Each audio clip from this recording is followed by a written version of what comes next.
ബിസ്മില്ലാഹിർ റഹ്മാനിർ റഹീം.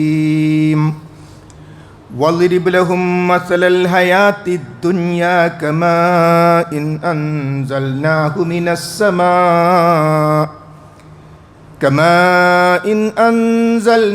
മിനസ് സമാഇ ഫഖ്തലത ബിഹി നബാതുൽ അർളി ഫഅസ്ബഹ ഹശീമൻ തദുറുഹു റിയാഹ് വകാന അല്ലാഹു അലാ കുല്ലി ഷൈഇൻ മുഖ്തദിറാ. റബ്ബ് സുബ്ഹാനഹു വ തആലയുടെ നിയമനിർദ്ദേശങ്ങൾ ജീവിതത്തിൻ്റെ മുഴുവൻ മേഖലകളിലും പുലർത്തിപ്പാലിച്ച് ജീവിക്കണമെന്ന് നമ്മെ ഏവരെയും ഓർമ്മപ്പെടുത്തുകയാണ്, വസിയ്യത്ത് ചെയ്യുകയാണ്. എല്ലാ വെള്ളിയാഴ്ചകളിലും പാരായണം ചെയ്യാൻ മഹാനായ നബി കരീം സല്ലല്ലാഹു അലൈഹി വസല്ലം നിർദ്ദേശിച്ചിട്ടുള്ള സൂറത്തുൽ കഹ്ഫിലെ 2 വ്യക്തികളെക്കുറിച്ചുള്ള ഏതാനും ആയത്തുകൾ. ഇതിലേതു ഭാഗത്താണ് നാം ഉള്ളത് എന്ന് പരിശോധിക്കാൻ ഒരു വ്യക്തി റബ്ബ് സുബ്ഹാനഹു വ തആല നൽകിയിട്ടുള്ള സുഖ സൗകര്യങ്ങളിൽ ആഴ്ന്നിറങ്ങി അഹങ്കാരിയായി മറ്റുള്ളവരെ നിസ്സാരവൽക്കരിച്ച് മുന്നോട്ട് പോകുന്നു.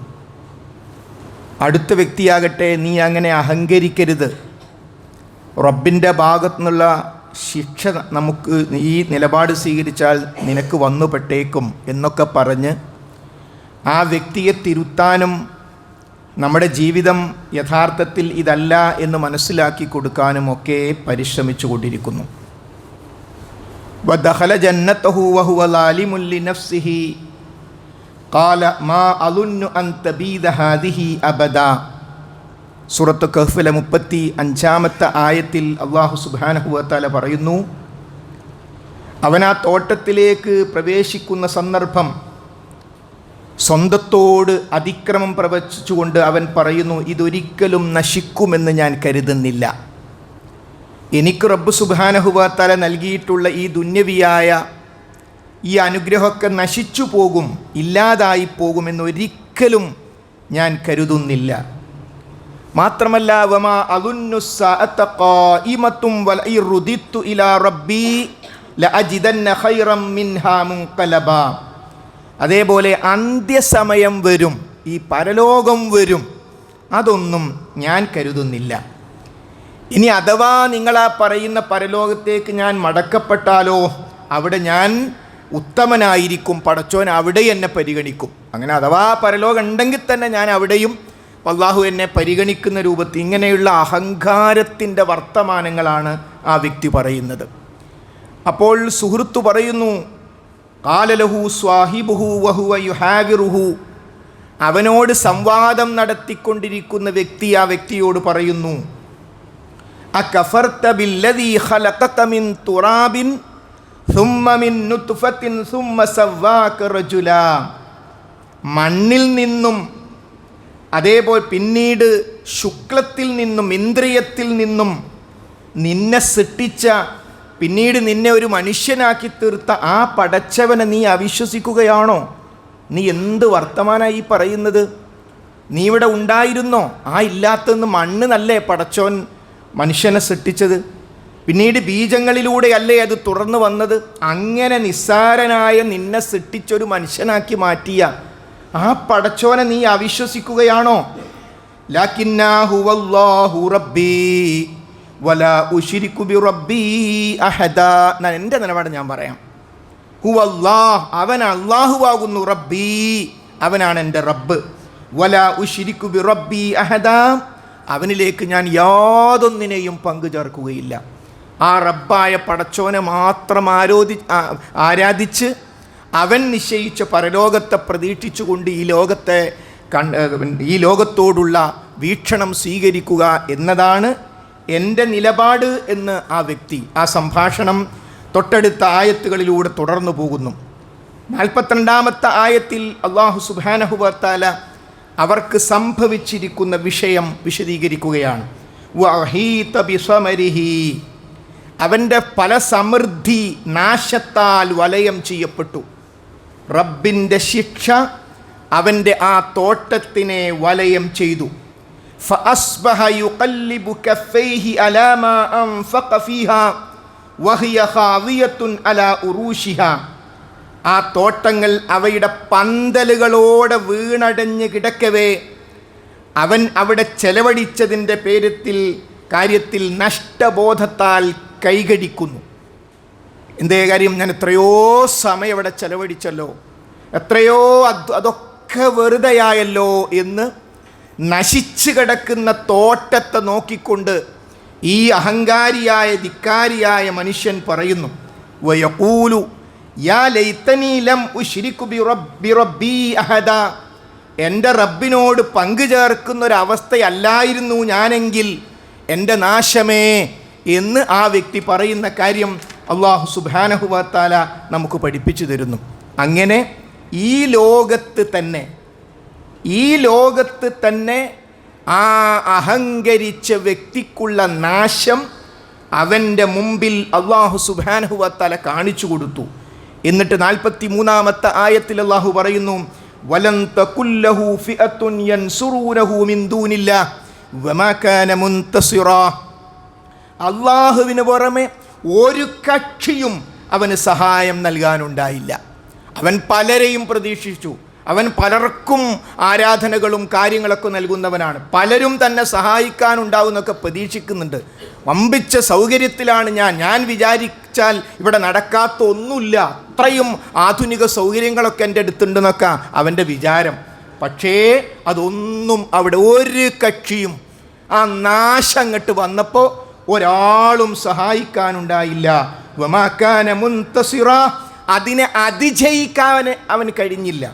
ആ വന്നിരിക്കുന്ന നാശത്തെ പഴയ സ്ഥാനത്തേക്ക് കൊണ്ടുപോകാൻ, അതിജയിക്കാൻ ആ വ്യക്തിക്ക് സാധിച്ചതും ഇല്ല എന്ന് അല്ലാഹു സുബ്ഹാനഹു വ തആല പഠിപ്പിക്കുന്നു. ഒരു വ്യക്തി എന്ന നിലക്ക് നമുക്കിതിൽ പാഠമുണ്ട്. അതേപോലെ തന്നെ ലോകത്ത് നടക്കുന്ന സംഭവ വികാസങ്ങളിൽ ഇതിൽ നമുക്ക് പാഠമുണ്ട്.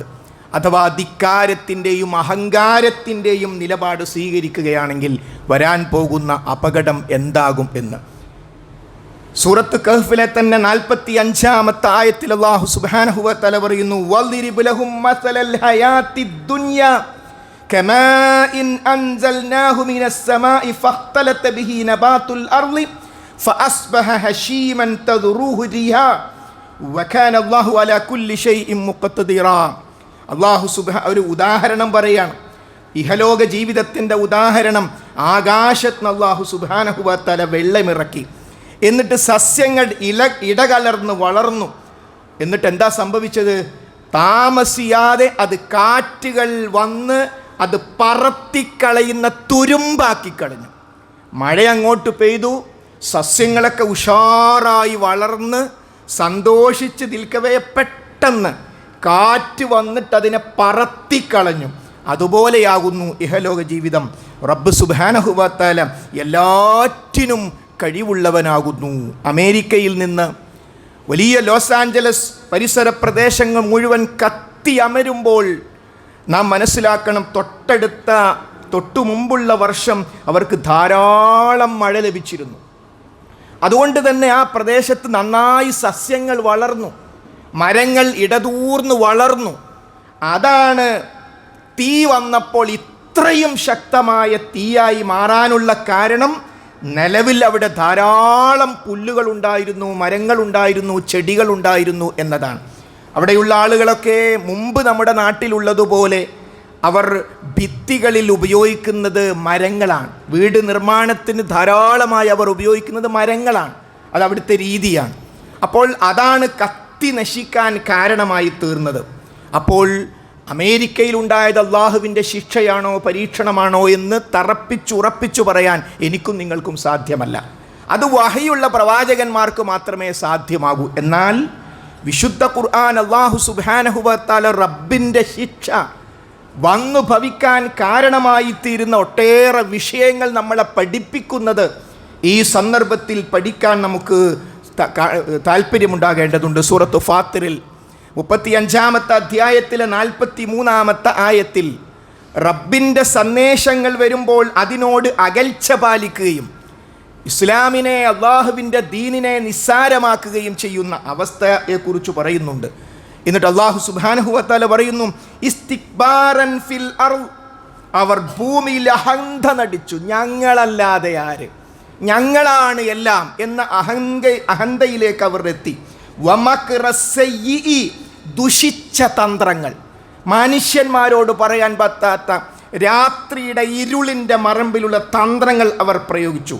വലാ യഹീഖുൽ മക്റഉ സയ്യു ഇല്ലാ ബി അഹ്ലിഹി. ദുഷിച്ച തന്ത്രം പ്രയോഗിച്ചവർ അവരിൽ തന്നെയാണത് വന്നു ഭവിക്കുക.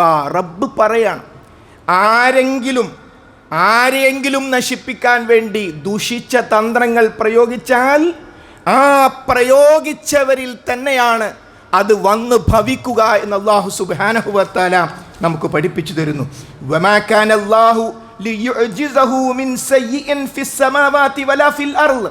44-ാമത്തെ ആയത്തിൽ അല്ലാഹു സുബ്ഹാനഹു വ തആല പറയുന്നു, ആകാശങ്ങളിലും ഭൂമിയിലുള്ള യാതൊന്നിനും അള്ളാഹുവിനെ തോൽപ്പിക്കാനാവില്ല.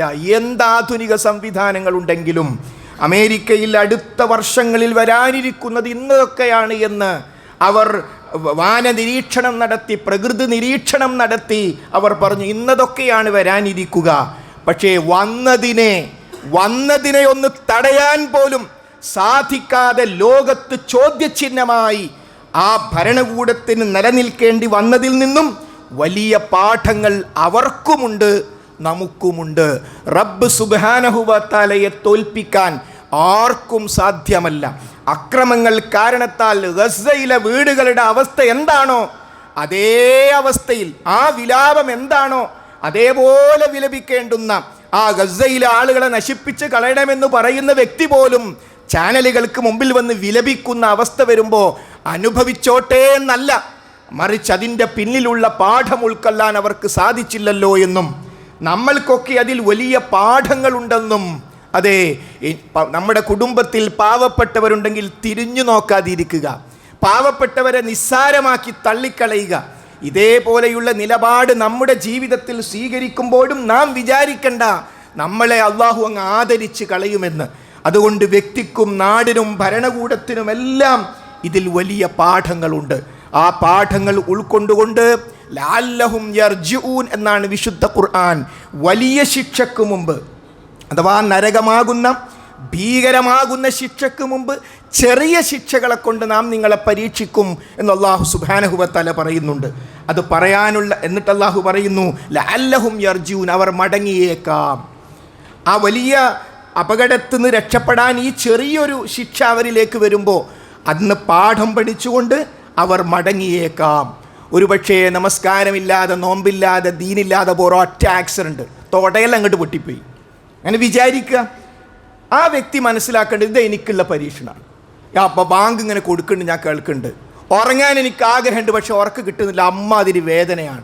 ഒരുപക്ഷേ ആ ആക്സിഡൻറ്റ് നമസ്കാരത്തിലേക്ക് തിരിക്കാൻ, ദീനിലേക്ക് തിരിക്കാൻ ഒരുപക്ഷേ ആ വ്യക്തിക്ക് അല്ലാഹു സുബ്ഹാനഹു വ തആല കൊടുത്ത കാരണമാകാം.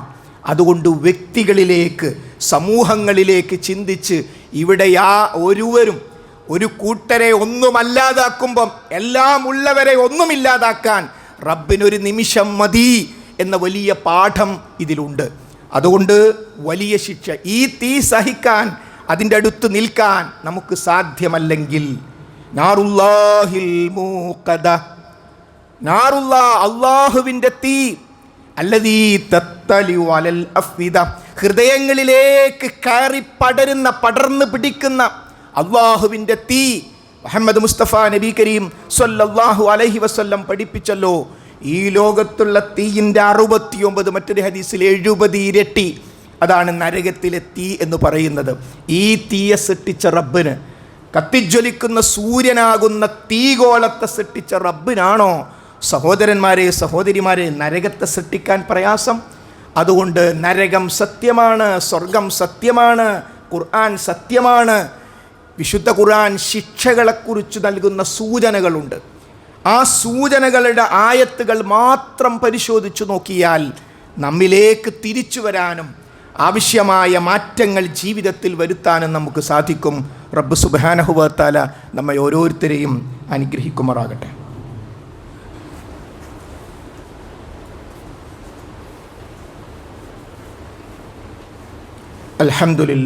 അൽഹംദുലില്ലാഹി റബ്ബിൽ ആലമീൻ വസ്സലാത്തു വസ്സലാമു അലാ റസൂലിഹിൽ അമീൻ വഅലാ ആലിഹി വസ്സഹ്ബിഹി അജ്മഈൻ അമ്മാ ബഅദ്. ഒരിക്കൽ കൂടി റബ്ബ് സുബ്ഹാനഹു വ തആലയുടെ നിയമനിർദ്ദേശങ്ങൾ ശ്രദ്ധിക്കണം, സൂക്ഷിക്കണമെന്ന് ഓർമ്മപ്പെടുത്തുകയാണ്. മഹാനായ നബി കരീം സ്വല്ലല്ലാഹു അലൈഹി വസല്ലമയിലൂടെ നമുക്ക് ലഭ്യമായിട്ടുള്ള ഇസ്ലാമാകുന്ന ഈ അതിമഹത്തായ അനുഗ്രഹം, ആ അനുഗ്രഹം അതിൽ നന്ദികേടിലേക്ക് പോയാൽ റബ്ബ് സുബ്ഹാനഹു വ തആലയുടെ ശിക്ഷയും പരീക്ഷണവും നമുക്കുണ്ടാകുമെന്നാണ് നാം പറഞ്ഞു വെച്ചത്. വിവാഹം എന്നത് റബ്ബ് സുബ്ഹാനഹു വ തആല തലമുറ മുന്നോട്ട് പോകാൻ നിശ്ചയിച്ചിട്ടുള്ള നിർബന്ധമായ ബാധ്യതയാണ്. വിവാഹം കഴിക്കേണ്ടതില്ല എന്ന് തീരുമാനിച്ച വ്യക്തിയോട് ഫലൈസ മിന്നീ, ആ തീരുമാനമെടുത്തവൻ നമ്മിൽപ്പെട്ടവനല്ല എന്നാണ് നബി കരീം സ്വല്ലല്ലാഹു അലൈഹി വസല്ലം പറഞ്ഞത്. ഞാൻ വിവാഹം കഴിച്ചിട്ടുണ്ട്, എനിക്ക് കുട്ടികളും ഉണ്ട്. അപ്പോൾ ഭാര്യയും ഭർത്താവും മക്കളും ഉമ്മയും വല്യുമ്മയും അനിയനും ജ്യേഷ്ഠനും ഒക്കെ ഉണ്ടായിരിക്കെ, രോഗമുണ്ടായിരിക്കെ, പരീക്ഷണങ്ങൾ ഉണ്ടായിരിക്കെ ദീനിയായിട്ട് ഒക്കെ വിട്ടെറിഞ്ഞ് കാട്ടുപോയാൽ ഇപ്പം എന്താ പ്രശ്നം? ഇതൊന്നും ഞാൻ ഇബാദത്ത് എടുക്കാൻ വേണ്ടി പോവുകയാണ്, എന്നിട്ട് ഭാര്യയെ നോക്കാതെ മക്കളെ നോക്കാതെ വീട് ശ്രദ്ധിക്കാതെ ചെലവിന് കൊടുക്കുക, അത് വലിയ ത്യാഗമൊന്നുമല്ല. അതെല്ലാം ഉണ്ടായിരിക്കെ നബി കരീം സ്വല്ലല്ലാഹു അലൈഹി വസല്ലം ജമാഅത്തിന് പള്ളിയിലെത്തി. ഈ കുട്ടികളും പേരക്കുട്ടികളും ഉണ്ടായിരിക്കെ നബി കരീം സ്വല്ലല്ലാഹു അലൈഹി വസല്ലം ദീനിൻ്റെ മാർഗത്തിൽ പരിശ്രമിച്ചു. ഇസ്ലാം പ്രകൃതി മതമാണ്. അതുകൊണ്ട് തന്നെ ദീൻ എന്നത് ജീവിതവുമായി ബന്ധിപ്പിക്കുന്നതാണ് ദീൻ എന്ന് പറയുന്നത്. ആ ഓരോ രംഗത്തും എന്താണോ റബ്ബ് സുബ്ഹാനഹു വ തആല പഠിപ്പിക്കുന്നത് അതിലേക്ക് നമ്മൾ തിരിയണം. വിവാഹരംഗം വളരെ മോശമായിക്കൊണ്ട്, വിവാഹം എന്ന് പറഞ്ഞാൽ എന്താണ് സഹോദരങ്ങളെ? രണ്ടുപേർ തമ്മിൽ യോജിക്കുകയാണ്. അതൊരു വല്ലാത്ത തുടക്കമാണ്, അവരുടെ ജീവിതത്തിൽ തുടക്കമാണ്, അടുത്ത തലമുറയിലേക്കുള്ള തുടക്കമാണ്. ആ തുടക്കം ഇസ്ലാം എങ്ങനെയാണ് പറഞ്ഞത്? ഇസ്ലാം അത് പറഞ്ഞത് ദുആഇൽ അധിഷ്ഠിതമാക്കുക എന്നതാണ്. അതുകൊണ്ടാണ് വിവാഹ സന്ദർഭത്തിലുള്ള പ്രാർത്ഥന ബാറക്കല്ലാഹു ലക വബാറക അലൈക വജമഅ ബൈനകുമാ ഫീ ഖൈർ, അല്ലാഹു താങ്കൾക്ക് ബറക്കത്ത് നൽകട്ടെ, നിങ്ങളെ രണ്ടുപേരെയും അല്ലാഹു ഖൈറിൽ ഒരുമിപ്പിക്കട്ടെ. ഇതാ നമ്മൾ വിവാഹത്തിന് പോകുന്ന ആളുകൾ രണ്ട് കാര്യത്തിനാണ് ആ നിക്കാഹിന് വിവാഹത്തിന് പോകുന്നത്. ഒന്ന്, അതിന് സാക്ഷിയാകാൻ, അത് വലിയ പുണ്യമുള്ള കാര്യമാണ്. വിവാഹത്തിന് സാക്ഷികളും വേണം. ഏറ്റവും പ്രധാനം ആ വിവാഹത്തിന് സാക്ഷികളാകൽ. മറ്റൊന്ന്, അവർക്ക് വേണ്ടി നമുക്ക് ചെയ്യാനുള്ള കാര്യം മനസ്സിൽ തട്ടി അവർക്ക് വേണ്ടി ദുആ ചെയ്യുക. ഇതാണ് വിവാഹത്തിൻ്റെ മർമ്മം. എന്നാൽ ഈ മർമ്മത്തെ തള്ളി തള്ളി തള്ളി തള്ളി സൈഡാക്കിയിട്ട് വിവാഹരംഗം അള്ളാഹുവിന് ഇഷ്ടമില്ലാത്ത കാര്യങ്ങളെ കൊണ്ട് നിറഞ്ഞു നിൽക്കുകയാണ്. അവിടെ പലരും എന്ത് ചെയ്യണമെന്നറിയാതെ സൈഡായി പോവാണ്. ആ വീട്ടിലെ കാരണവരാണ്, ഉപ്പയാണ്, വലിയ അധികാരമുള്ള ആളാണ്, പക്ഷെ ഒന്നും ചെയ്യാൻ പറ്റാതെ ഞാനെന്താ ചെയ്യുക എന്ന് പറഞ്ഞ് നിസ്സഹായനായി കല്യാണ വീടിൻ്റെ ഏതെങ്കിലും ഒരു മൂലയിലേക്ക് മാറി നിൽക്കേണ്ട അവസ്ഥ. അവിടെ എന്താ സംഭവിക്കുന്നത്? നന്മകളുടെ സ്ഥാനം തിന്മകൾ കൈയടക്കും. അതാ സംഭവിക്കുന്നത്. വരൻ വരേണ്ടത് അസ്സലാമു അലൈക്കും എന്ന് ആദ്യമായി ഔദ്യോഗികമായി തൻ്റെ ഭാര്യ വീട്ടിലേക്ക് വരുമ്പോൾ, അതേപോലെ തന്നെ പെൺകുട്ടി വരൻ്റെ വീട്ടിലേക്ക് വരുമ്പോൾ ആദ്യമായി കൊടുക്കാനുള്ള സമ്മാനം ഹൃദയം നിറഞ്ഞ സലാമാണ്. മാ ഉപ്പ, കാരണവന്മാരെ, സുഹൃത്തുക്കളെ, അസ്സലാമു അലൈക്കും. അവിടെ കൂടി നിൽക്കുന്നവരൊക്കെ ആത്മാർത്ഥമായി കൈപിടിച്ച് കെട്ടിപ്പിടിച്ച് സലാം മടക്കാനുള്ള അവസരങ്ങൾ സഹോദരങ്ങളെ വിവാഹ വീടുകളിലില്ല. കാരണം സലാമിന് പകരം മുട്ടും പാട്ടും തുള്ളിച്ചാടലുമായിട്ടാണ് വരുന്നത്. പിന്നെ സലാമിന് എവിടെ സ്ഥാനം? ദുആക്ക് എവിടെ സ്ഥാനം? നമ്മളെല്ലാവരും ഇത് പറയും. സമൂഹത്തിൽ വളർന്നു വരേണ്ട ഒരു പിഞ്ചു കുട്ടി ഈ സന്ദർഭത്തിൽ തന്നെ പടക്കം പൊട്ടിച്ചതിൻ്റെ പേരിൽ ആശുപത്രിയിൽ കഴിയുമ്പോൾ മുസ്ലിം സമുദായം, മുസ്ലിം മഹല്ലുകൾ അതിന് ഉത്തരം പറയേണ്ടതില്ലേ? എന്തുകൊണ്ടത് സംഭവിച്ചു?